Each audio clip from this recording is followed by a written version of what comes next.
ناظرین سوراب برکت آپ سے مخاطب ہے. کچھ عام خبریں ہیں آپ کے سامنے رکھ دیتے ہیں. ایک 33 سالہ نوجوان ہے, یہ گلوبل خبر بنا رہا ہے. زہران مدانی امریکہ کے اندر یہ موجود ہے اور اس نے امریکی جو ڈھانچہ ہے, جو کیپٹلسٹ کنٹرول ہے, اس کی کرچی کرچی کر کے رکھ دی ہے. ڈونلڈ ٹرمپ اسے دھمکیاں دے رہا ہے. اس کے بارے میں بڑی امپورٹنٹ خبر ہے, یہ آپ کے سامنے رکھیں گے. پاکستان کے اندر کی ناظرین جو خبریں ہیں, یقین مانیں غصہ چڑھ رہا ہے اور سخت ترین غصہ چڑھ رہا ہے, اور غصہ اپنے اوپر چڑھ رہا ہے. یقین مانیں اپنے اوپر غصہ چڑھ رہا ہے. ناظرین ایک بادشاہ تھا, وہ اپنی عوام کے اوپر ہر طرح کے اس نے ٹیکس لگائے. کھانے پر ٹیکس, پینے پر ٹیکس, بچہ پیدا کرنے پر ٹیکس, شادی کرنے پر ٹیکس, ڈیٹ کرنے پر ٹیکس, خط لکھنے پر ٹیکس, ہر چیز کے اوپر اس نے ٹیکس لگا دیا. خوفناک ٹیکسوں کی بھرمار اس نے کر دی. لیکن عوام اس کے باوجود وہ ٹیکسز دیتی رہی. اس نے لوگوں کو پٹکار مارے, لاقانونیت کی انتہا کر دی, پھر بھی لوگ خاموش رہے اور خاموشی کے ساتھ سر جھکائے چلتے رہے. بادشاہ تنگ آ گیا, اس نے اپنے وزیر کو بلایا اور وزیر کو بلا کر پوچھا, یہ کیسے کوئی بے شرم قسم کے لوگ ہیں, میں ان پر اتنے ظلم کر رہا ہوں, ٹیکسز لگا رہا ہوں, کپڑے میں نے ان کے اتروا دیے ہیں, یہ میرے خلاف کھڑے کیوں نہیں ہو رہے, یہ مجھ سے آ کر انصاف کیوں نہیں مانگ رہی, یہ ان کے منہ سے چوں کیوں نہیں نکل رہی. وزیر نے کہا بادشاہ سلامت ایک کام کرتے ہیں, فلانے پل کے اوپر 2 بندے کھڑے کر دیتے ہیں جو انہیں 10 جوتے مارے, تاکہ شاید اس کے بعد یہ لوگ کھڑے ہو جائیں اور کم از کم آپ سے انصاف مانگنے کو منہ سے آواز نکالے. بادشاہ نے کہا یہ ٹھیک ہے, انہیں جوتے مرواتے ہیں. پل کے اوپر 2 بندے کھڑے کر دیے گئے. جو بھی عوام کا بندہ, یہ جو ابھی عام بندہ تھا گزرتا تھا, ہر بندے کو کھڑے کر کے 10 جوتے مارتے تھے, اور جوتے خاص تشریف پر مارے جاتے تھے, ٹھیک ٹھاک پٹکار مارے جاتے تھے.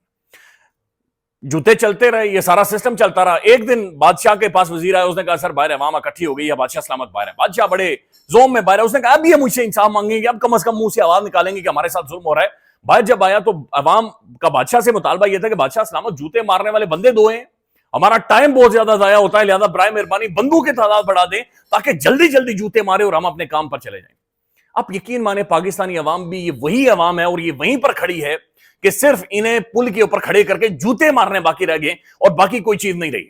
پاکستان کے اندر اب یہ خبر سنیں آپ, میں صرف ARY نیوز کی خبر آپ کے سامنے رکھ دیتا ہوں, یہ سنیں. پیٹرول فی لیٹر مہنگا ہونے کا امکان ہے. یہ سنیں. پیٹرولیم مصنوعات 14 روپے 86 پیسے فی لیٹر تک مہنگی ہونے کا امکان. ہائی سپیڈ ڈیزل 14 روپے 86 پیسے فی لیٹر مہنگا ہونے کا امکان ہے. علیم ملک اس حوالے سے ہمیں اپڈیٹ کر رہے ہیں. ہائی سپیڈ ڈیزل جناب 14 روپے مہنگا ہونے کا امکان ہے. پٹرول یہ 11 روپے مہنگا ہونے کا امکان ہے. تو پٹرول اور ڈیزل دوبارہ سے ایک دفعہ پھر مہنگا ہو رہا ہے. آلریڈی یہ تقریباً میرے خیال میں 260 روپے پر ہے, یہ اس سے اور زیادہ مہنگا. یعنی اس کا مطلب یہ ہے کہ خوفناک قسم کی مہنگائی اور آنے والی. اب جو لوگوں کے گھروں میں بلز آئے ہوئے ہیں وہ تو خیر آپ خود جانتے ہیں. اب اگلی خبر سنیں, یہ جو اس سے بھی زیادہ خوفناک صورتحال ہے. 1 جولائی سے گھریلو صارفین کے لیے گیس کی فکس چارجز میں مزید اضافہ کر دیا گیا ہے. جو گیس کے فکس چارجز آپ دیتے تھے اس میں مزید اضافہ کر دیا ہے, اور جو پروٹیکٹڈ گھریلو صارفین تھے ان کے لیے ماہانہ فکس چارجز 200 سے بڑھا کر 350, نان پروٹیکٹڈ گھریلو صارفین کے لیے 500 سے بڑھا کر یہ 4200 روپے تک کا اضافہ کیا گیا ہے. جو اس وقت بجلی کے بلز آ رہے ہیں 200 روپے یونٹ تک آپ کا 5000 بل بنے گا, اور 201 یونٹ کے پر جا کر 25000 30000 35000. کل ہم نے انٹرویوز کیے ہیں اور آپ یقین مانیں کہ جن لوگوں کے جو لوگ بتا رہے تھے, یعنی رکشے والا یہ کہتا کہ میرا 26000 بل آئے, گھر میں ایک پنکھا چلتا ہے. عوام کو بالکل تباہی ان کی نکال کر رکھ دی گئی ہے, چمڑیاں عوام کی ادھیڑ دی ہیں, کھالیں عوام کی اتار دی گئی ہیں. لیکن کوئی سمجھ نہیں آ رہی ناظرین, پاکستانی یہ وہ قوم نہیں تھی. یہ لوگ کھڑے ہوتے تھے. دیکھیں یہ معاملہ کوئی پولیٹکس کا نہیں ہے, یہ معاملہ سیاست کا نہیں ہے. یہ کوئی عمران خان سامنے نہیں کھڑا ہوگا تو یہ لوگ باہر نکلیں گے اور احتجاج کریں گے. انہیں عمران خان سامنے کھڑا ہوا نہیں چاہیے. بھائی آپ کی روٹی کا نوالا چلا گیا ہے, آپ کے گھر کا بجلی کا بل آپ نہیں دے سکتے, آپ بچوں کی بالیاں بیچنے پر مجبور ہو گئے. اب بھی کوئی احتجاج, کوئی پروٹیسٹ, کوئی آواز, کہیں پر بھی آپ کو کچھ بھی نظر نہیں آئے گا. ایک خاموشی ہے, ایک سناٹا محسوس ہو رہا ہے, قبرستان ہے. یعنی دنیا میں احتجاج لوگ کرتے ہیں, باہر نکلتے ہیں, ان کے اوپر بات چیت کرتے ہیں. آزاد کشمیر کے اندر ہم نے دیکھا ہے غیرت مند لوگ ہیں, دلیر بہادر لوگ ہیں, سب کچھ چھوڑ کر باہر نکلے. آج بھی 3 روپے فی یونٹ ہے وہاں پر, آج بھی آٹے کے اوپر سبسڈی دی جاتی. ابھی وہ مزید نکلنے والے ہیں کہ جناب یہ جو سرکاری گاڑیوں اور یہ جو پروٹوکول دیا جاتا ہے یہ ختم کریں. وہ دلیر غیرت مند لوگ ہیں. یہ جو بے غیرتی یہاں پر ہے معذرت کے ساتھ, یہ کہیں پر نہیں ہوتی. اور میں نے خود, چونکہ غصہ اس لیے آ رہا کہ میں نے خود عوام کے چہرے دیکھے. سیاست دوڑ PK پر جائے, ہمارے ادارے کی YouTube پر جائے, ہم نے سروے کیا ہے راولپنڈی کے اندر جا کر, آپ لوگوں کے چہرے دیکھیں. ان کے چہرے وہ پنکھیوں کے ساتھ ایسے خود کو ہوا لگاتے ہوئے, پسینہ نکل رہا اور بری حالت ہے, لیکن احتجاج کرنے کی, بات کرنے کی ضرورت نہیں ہے. نوجوانوں سے ہم نے جا کر پوچھا, مائک ان کے منہ میں گھسیڑے کہ کیا کہتا ہے کہ بجلی ہے تیرے پاس نہیں ہے, بجلی کے بل دینے کی سخت ہے یا نہیں ہے. اس نے کہا جی میں بات نہیں کرنا چاہ رہا, میں بات نہیں کرنا چاہ رہا, چونکہ میں ہو سکتا ہے کہ میرے اوپر کوئی FIR ہو جائے, ہو سکتا ہے میرے لیے کوئی پریشانی بن جائے, لہذا میں بات ہی نہیں کرنا چاہ رہا. دس از آل حالات چل رہے. اور اچھا یہ تو خیر عام عوام کے حالات ہیں. پاکستان کا پرائم ٹیلی ویژن کیا کر رہا ہے, میڈیا کیا کر رہا ہے, صحافی کیا کر رہے ہیں. اس سے پہلے عمران خان کے دور میں تو جایا جاتا تھا اتوار بازار فلانی سڑک پر, اور وہ ٹھیک طریقہ تھا. ایسا ہی میڈیا کو ہونا چاہیے. میڈیا کو حکومتوں کو اکاؤنٹیبل کرنا چاہیے, ان کا اصل چہرہ اور یہ چیزیں سامنے لانے چاہیے. خان کے دور میں جو میڈیا کر رہا تھا بالکل ٹھیک کر رہا تھا, لیکن آج جو میڈیا کر رہا ہے یہ اگین بے حسی ہے, یہ اگین دو نمبری ہے, اور یہ گولی ہے جو عوام کو دی جا رہی ہے. یعنی اندازہ لگائیں ان حالات کے اندر میں صرف دو چیزیں آپ کے سامنے رکھ دیتا ہوں کہ میڈیا کیا کر رہا ہے. یہ ایک جرنلسٹ ہے, یہ کوئی 2 منٹ کی اس کی گفتگو ہے, صرف 2 منٹ کی. آپ یہ برائے مہربانی گفتگو سنیں. انشاءاللہ اسرائیل دنیا کے نقشے پر نہیں ہوگا. ہندوتوا سیونیت گھٹ جوڑ انشاءاللہ بے نقاب ہوگا. گنگا اور جمنا کی موجوں کی نظر ہوگا, اس لیے کہ اللہ نے ہمیں ایک ایسا سپہ سالار عطا کیا ہے جو حافظ سید عاصم منیر ہے. حافظ محافظ کے معنی میں سید آل رسول ہے, اور عاصم عصمت یعنی ملک کا محافظ, اور ایسا محافظ جو منیر ہے یعنی چمکتا ہوا. وہ عاصم منیر جو مصطفیٰ کا غلام بن کر, صدیق کی صداقت بن کر, عمر کی عدالت بن کر, عثمان کی سخاوت بن کر, علی کی شجاعت. عوام ناظرین سڑک پر بلک رہی ہے, اور یہ پاکستان کے فیلڈ مارشل کی ٹی سی کر رہے ہیں. پاکستان کے prime television with respect to him, very much respect to him, یہ یہاں پر بیٹھ کر عوام کے مسائل پر بات کرنے کے بجائے فیلڈ مارشل کی ٹی سیاں کر رہے ہیں.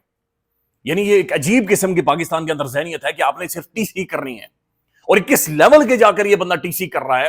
ہر بندے کو پتا ہے ٹی سی کر رہا ہے, اور آپ صرف دیکھیں گے اس کی زبان یہ تیار کر کے, یہ کوئی اسکرپٹ بیٹھا ہوا تھا اس نے لکھی ہے, یہ سنیں مزید. یہ کہانی ختم نہیں ہوئی, لمبی ہے. بن کر, حسن کی سیادت بن کر, حسین کی شہادت بن کر, علی اکبر کی جوانی بن کر, علی اصغر کی معصومیت بن کر, زینب کی ردا بن کر. دیکھیں جی, فیلڈ مارشل کا ایک کریڈٹ ہے, انہوں نے انڈیا کو بیک فٹ پر دھکیلا ہے, ایک بڑا بفٹنگ اور تگڑا جواب دیا ہے.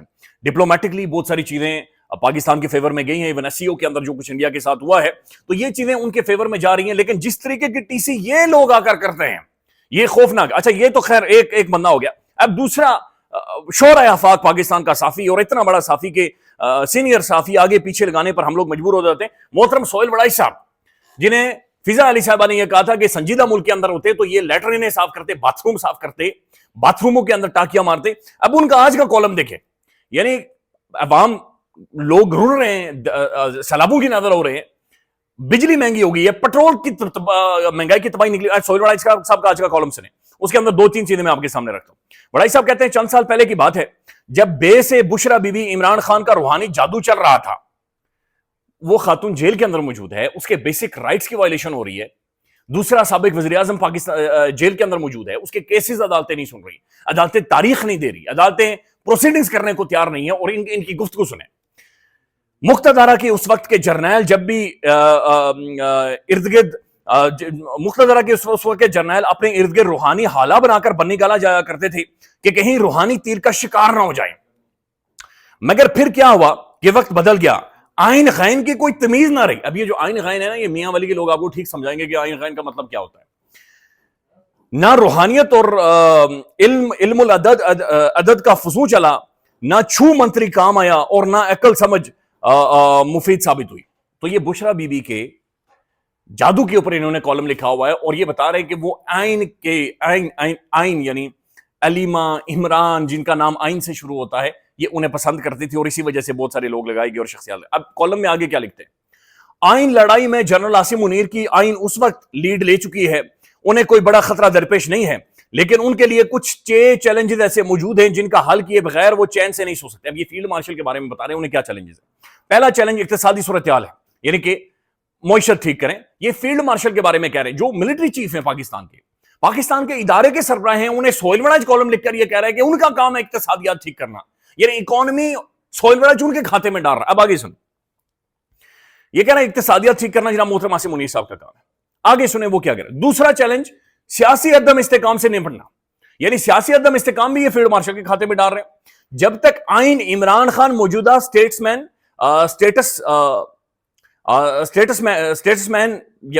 پتہ نہیں کیا لکھا ہوا, وہ تھوڑے سے عمران خان کی مقبولیت قائم رہے گی, اور عمران خان کی مقبولیت میں کمی نہیں ہوتی, اور جب تک ان کی سیاسی حمایت کم کرنے کی عملی اقدامات نہیں ہوتے عمران خان کا سیاسی چیلنج برقرار رہے گا. یہ فیلڈ مارشل کو بتا رہے ہیں, انہیں منشن کر کے کہہ رہے کہ عمران خان کا سیاسی چیلنج ان کے لیے برقرار رہے گا.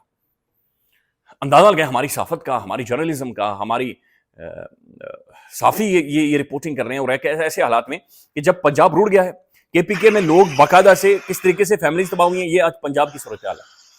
یہ بارشیں ہوئی, آپ کو میڈیا نہیں بولتا ہوا نظر آئے گا, بات کرتا ہوا نظر نہیں آئے گا. یہ جو ٹیکسز لگ رہے ہیں, جو بلز بڑھ رہے ہیں, کوئی بھی آپ کو بات کرتا ہوا نظر نہیں آئے گا. اٹس اے ویری ایک خوفناک قسم کی صورتحال ہے جو بنی ہوئی ہے. اب ناظرین جو انٹرسٹنگ چیز ہے, یہ نوجوان لڑکا ہے, 33 سال اس کی ایج ہے. کیا کمال قسم کی اس کی پرسنالٹی ہے, اور یہ زہران مدانی اس کا نام ہے, زہران ممدانی. اس نے امریکہ کے اندر پورے اسٹرکچر کو, پورے ڈھانچے کو بدل کر رکھ دیا ہے, اور امریکہ کے اندر یعنی ڈیموکریٹک کینڈیڈیٹ ہو کر یہ آوازیں اٹھا رہا ہے کہ جناب جو امریکن بلینئرز ہیں یا جو پیسوں کے اوپر اشرافیہ کا کنٹرول ہے, یہ کنٹرول ختم کرنا پڑے گا, اور جب تک اشرافیہ کو بیک فٹ پر نہیں دھکیلیں گے ہم آگے نہیں جا سکتے. Donald Trump on Sunday threaten to cut New York City off from the federal fund if favoured mayoral candidate Zohran Mamdani. Zohran Mamdani جو کہ پرائمریز جیت چکا ہے میئرل کینڈیڈیٹ کے لیے نیو یارک کے, اور نیو یارک کے بارے میں کہا جاتا ہے وہاں پر رات نہیں پڑتی. نیو یارک کے بارے میں کہا جاتا ہے کہ دنیا کے ہر ملک کا بندہ نیو یارک کے اندر موجود ہے. نیو یارک میں آپ آزادی محسوس کرتے ہیں, اور اس کے میئر کے الیکشن کے لیے ایک نوجوان 33 سالہ جو وہاں کے ایلیٹ کیپچر کو, ایلیٹ کنٹرول کو چیلنج کر رہا ہے, ٹرمپ تھرٹ کر رہا ہے, کہہ رہا ہے کہ اگر آپ نے اس بندے کو, زہران ممدانی کو ووٹ ڈالے تو میں جناب پورا نیو یارک کا بجٹ کٹ کر دوں گا, اور یہ $100 ملین ہیں جو کہ فیڈرل حکومت دیتی ہے, وہ کہہ رہا ہے کہ میں سارے پیسے کٹ کر دوں گا, چونکہ یہ بندہ کمیونسٹ ہے, یہ بندہ ایک سوشلسٹ ہے, لہذا میں اسے کسی بھی طرح سے یہ پیسے نہیں دوں گا اگر نیو یارک والوں نے اس کا انتخاب کیا. تو چینج کر گیا پورا پیراڈائم, پوری ڈائنامکس امریکہ کی, یہ بندہ بدل چکا ہے. اس کے بعد اگلی سٹیٹمنٹ سنیں. اس نے ایک انٹرویو دیا ہے, اور اس انٹرویو کے اندر زہران ممدانی یہ کہہ رہے کہ میں سمجھتا ہوں کہ آج کے دور میں بلینئرز ہونے ہی نہیں چاہیے, چونکہ جب آپ بلینئر ہیں تو آپ ایک ایسا لائف سٹینڈرڈ سیٹ کر جاتے ہیں کہ جہاں پر عام لوگ پسنا شروع ہو جاتے ہیں, اور آپ کے بلینئر ہونے کا جو سائیڈ ایفیکٹس ہیں وہ عام عوام کے اوپر جاتے ہیں, اور عام عوام برباد ہوتی ہے, ان کی زندگیاں برباد ہو جاتی ہیں. یہ زہران ممدانی ہے. ایک نئی چینج دنیا بھر میں آ رہی ہے, گلوبل آرڈر, بالکل پورا گلوبل آرڈر چینج ہو رہا ہے, اور پورا نیو یارک اس بندے کے پیچھے کھڑا ہو گیا, بلکہ انٹرنیشنل میڈیا خود پوری دنیا کے اندر اس نے اپنا ایک شہر طاری کر دیا ہے. صرف 33 ایئرز اولڈ یہ نوجوان ہے, بلکہ امریکہ کے اندر بہت سارے ریپبلکن کے یہ بات چیت کر رہے ہیں کہ اس کی نیشنلٹی چیک کریں اور دوبارہ سے اسے امریکہ سے نکالیں. 2011-12 میں یہ امریکہ میں آیا تھا, کہ اسے امریکہ سے نکالے اور اسے افریقہ میں بھیجے. کیا کمال پرسن ہے, اس کے اوپر اسپیشل ویڈیو کریں گے, آپ کے سامنے رکھیں گے. خیال رکھیے گا, اللہ حافظ.